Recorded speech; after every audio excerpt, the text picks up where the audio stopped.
Chapter 31. Where the Brook and River Meet. Anne had her good summer, and enjoyed it wholeheartedly. She and Diana fairly lived outdoors, reveling in all the delights that Lover's Lane and the Dryad's Bubble and Willowmere and Victoria Island afforded. Marilla offered no objections to Anne's gypsyings. The Spencervale doctor, who had come the night Minnie May had the croup, met Anne at a house of a patient one afternoon early in vacation, looked her over sharply, screwed up his mouth, shook his head, and sent a message to Marilla Cuthbert by another person.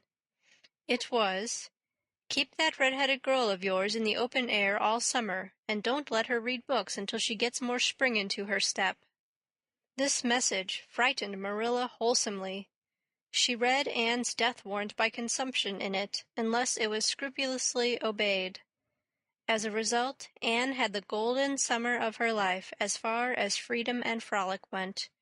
She walked, rode, berried, and dreamed to her heart's content, and when September came, she was bright-eyed and alert, with a step that would have satisfied the Spencervale doctor, and a heart full of ambition and zest once more.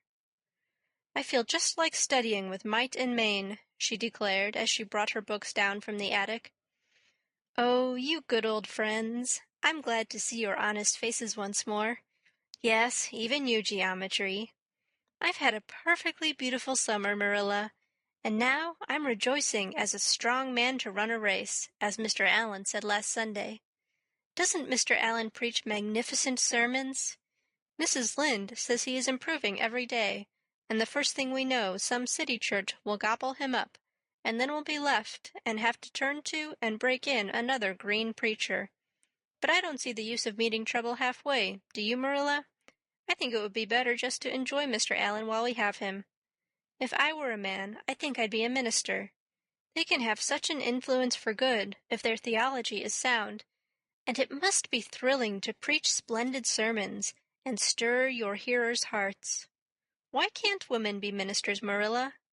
I asked Mrs. Lynde that, and she was shocked and said it would be a scandalous thing. She said there might be female ministers in the States, and she believed there was, but thank goodness we hadn't got to that stage in Canada yet, and she hoped we never would. But I don't see why. I think women would make splendid ministers. When there is a social to be got up, or a church tea or anything else to raise money, the women have to turn to and do the work. I'm sure Mrs. Lynde can pray every bit as well as Superintendent Bell, and I've no doubt she could preach, too, with a little practice." "Yes, I believe she could," said Marilla dryly. "She does plenty of unofficial preaching as it is. Nobody has much of a chance to go wrong in Avonlea with Rachel to oversee them." "Marilla," said Anne in a burst of confidence, "I want to tell you something and ask you what you think about it. It has worried me terribly. On Sunday afternoons, that is, when I think specially about such matters. I do really want to be good, and when I'm with you or Mrs. Allen or Miss Stacy I want it more than ever, and I want to do just what would please you and what you would approve of. But mostly when I'm with Mrs. Lynde, I feel desperately wicked, and as if I wanted to go and do the very thing she tells me I oughtn't to do. I feel irresistibly tempted to do it. Now, what do you think is the reason I feel like that? Do you think it's because I'm really bad and unregenerate?" Marilla looked dubious for a moment. Then she laughed. "If you are, I guess I am too, Anne, for Rachel often has that very effect on me. I sometimes think she'd have more of an influence for good, as you say yourself, if she didn't keep up nagging people to do right. There should have been a special commandment against nagging. But there, I shouldn't talk so. Rachel is a good Christian woman, and she means well. There isn't a kinder soul in Avonlea, and she never shirks her share of work." "I'm very glad you feel the same," said Anne decidedly. "It's so encouraging. I shan't worry so much over that after this. But I dare say there'll be other things to worry me. They keep coming up new all the time, things to perplex you, you know. You settle one question, and there's another right after. There are so many things to be thought over and decided when you're beginning to grow up. It keeps me busy all the time thinking them over and deciding what is right. It's a serious thing to grow up, isn't it, Marilla? But when I have such good friends as you and Matthew and Mrs. Allan and Miss Stacy, I ought to grow up successfully, and I'm sure it will be my own fault if I don't. I feel it's a great responsibility, because I have only the one chance. If I don't grow up right, I can't go back and begin over again. I've grown 2 inches this summer, Marilla. Mr. Gillis measured me at Ruby's party. I'm so glad you made my new dresses longer. That dark green one is so pretty, and it was sweet of you to put on the flounce. Of course I know it wasn't really necessary, but flounces are so stylish this fall, and Josie Pye has flounces on all her dresses. I know I'll be able to study better because of mine. I shall have such a comfortable feeling deep down in my mind about that flounce. It's worth something to have that, admitted Marilla. Miss Stacy came back to Avonlea School and found all her pupils eager for work once more. Especially did the Queen's class gird up their loins for the fray, for at the end of the coming year, dimly shadowing their pathway already, loomed up that fateful thing known as the entrance, at the very thought of which one and all felt their hearts sink into their very shoes. Suppose they did not pass! That thought was doomed to haunt Anne through the waking hours of that winter, Sunday afternoons inclusive, to the almost entire exclusion of moral and theological problems. When Anne had bad dreams, she found herself staring miserably at pass lists of the entrance exams, where Gilbert Blythe's name was blazoned at the top, and in which hers did not appear at all. But it was a jolly, busy, happy, swift-flying winter. Schoolwork was as interesting, class rivalry as absorbing, as of yore. New worlds of thought, feeling, and ambition, fresh, fascinating fields of unexplored knowledge seemed to be opening out before Anne's eager eyes. Hills peeped o'er hill, and Alps on Alps arose. Much of all this was due to Miss Stacy's tactful, careful, broad-minded guidance.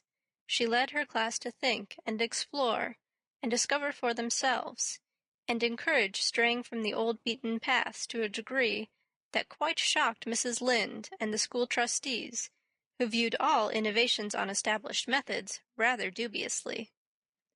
Apart from her studies, Anne expanded socially, for Marilla, mindful of the Spencervale doctor's dictum, no longer vetoed occasional outings.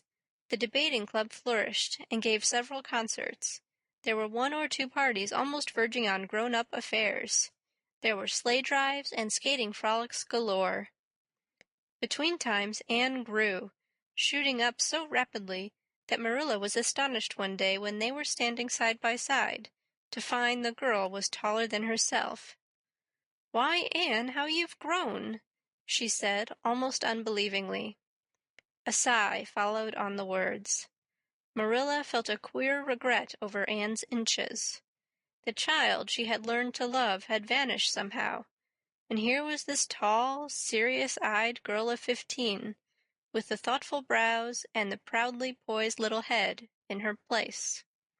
Marilla loved the girl as much as she had loved the child, but she was conscious of a queer, sorrowful sense of loss. And that night, when Anne had gone to prayer meeting with Diana, Marilla sat alone in the wintry twilight and indulged in the weakness of a cry. Matthew, coming in with a lantern, caught her at it and gazed at her in such consternation that Marilla had to laugh through her tears. "I was thinking about Anne," she explained. "She's got to be such a big girl, and she'll probably be away from us next winter. I'll miss her terrible." "She'll be able to come home often," comforted Matthew, to whom Anne was as yet and always would be the little eager girl he had brought home from Bright River on that June evening 4 years before. "The branch railroad will be built to Carmody by that time." "It won't be the same thing as having her here all the time," sighed Marilla gloomily, determined to enjoy the luxury of grief uncomforted. "But there, men can't understand these things." There were other changes in Anne, no less real than the physical change. For one thing, she became much quieter. Perhaps she thought all the more and dreamed as much as ever, but she certainly talked less. Marilla noticed and commented on this also. "You don't chatter half as much as you used to, Anne, nor use half as many big words. What has come over you?" Anne colored and laughed a little as she dropped her book and looked dreamily out of the window, where big fat red buds were bursting out on the creeper in response to the lure of the spring sunshine. "I don't know. I don't want to talk as much," she said, denting her chin thoughtfully with her forefinger. "It's nicer to think dear, pretty thoughts and keep them in one's heart like treasures. I don't like to have them laughed at or wondered over. And somehow, I don't want to use big words any more.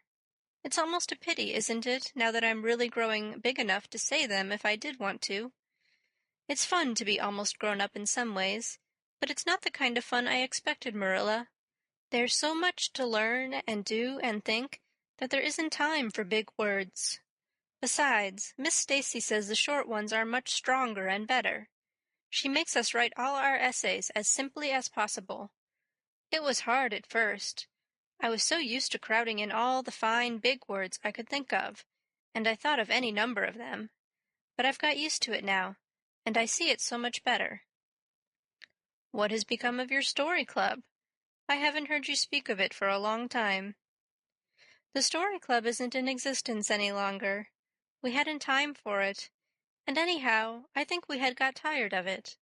It was silly to be writing about love and murder and elopements and mysteries.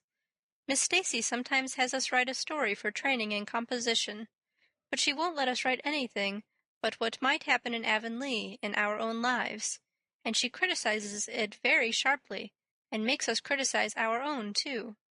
I never thought my compositions had so many faults until I began to look for them myself. I felt so ashamed I wanted to give up altogether, but Miss Stacy said I could learn to write well, if I only trained myself to be my own severest critic. And so I am trying to." "You've only 2 more months before the entrance," said Marilla. "Do you think you'll be able to get through?" Anne shivered. "I don't know. Sometimes I think I'll be all right, and then I get horribly afraid. We've studied hard and Miss Stacy has drilled us thoroughly, but we mayn't get through for all that. We've each got a stumbling block.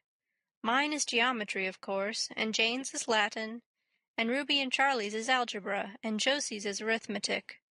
Moody Spurgeon says he feels it is in his bones that he is going to fail in English history.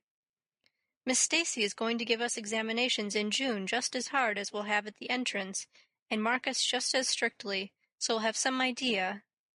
I wish it was all over, Marilla. It haunts me. Sometimes I wake up in the night and wonder what I'll do if I don't pass." "Why, go to school next year and try again," said Marilla unconcernedly. "Oh, I don't believe I'd have the heart for it. It would be such a disgrace to fail, especially if the others passed. And I get so nervous in an examination that I'm likely to make a mess of it. I wish I had nerves like Jane Andrews. Nothing rattles her." Anne sighed and, dragging her eyes from the witcheries of the spring world, the beckoning day of breeze and blue, and the green things upspringing in the garden, buried herself resolutely in her book.